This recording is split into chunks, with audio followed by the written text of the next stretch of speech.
Upay nga kulo mga kawaray. Agi daw, dila haruma may mga kawaray. Kay yan na nakulo mga kawaray.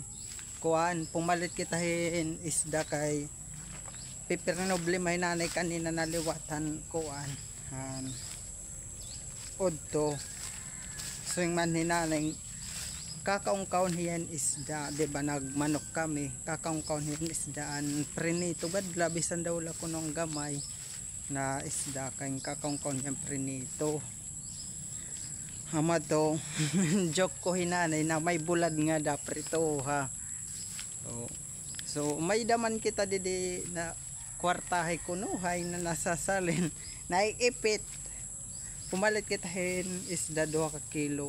Anin naira pagsurasta na inibuwas ito to kay masulod kasi ako buwas oray rasura ngan karanon kay magkakapitatay yan na pagulit ikang didiya barangay han may mantika kita ipapaprito ko la kay pwede buwas bunayan kay may bunay kita dito na half 3 papabunayan ko nala para may sabaw hirananay. So, di mga kawaray haran na kita. Nagliligid la ako kay gulpit lagay. Namato talaga thankful good talaga ako kan Lord kay di kami niyang papasagdan. Even ha financially dahiya permi natatagamtaman ni rananay ang mga butang dinhi.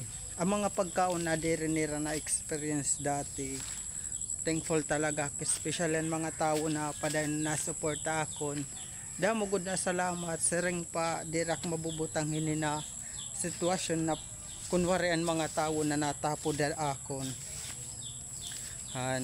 itakon lang mababalo sa mga tao nga diri gud ako mag even dako baan offer ako nit na mga casino dire gud ak makagat ito na erapandar sing pasanay mang kami ito na kawarayan dinak maghihingyapin suwa dito na mga butang na mga kwarta makakakwarta man ako pero kumbaga papakaunong kuwera nanin tikang hasugal na kuan na pinagi so di nakita mga kwaray tabtabla kita yan at ato video kay adi nakita tamlebong.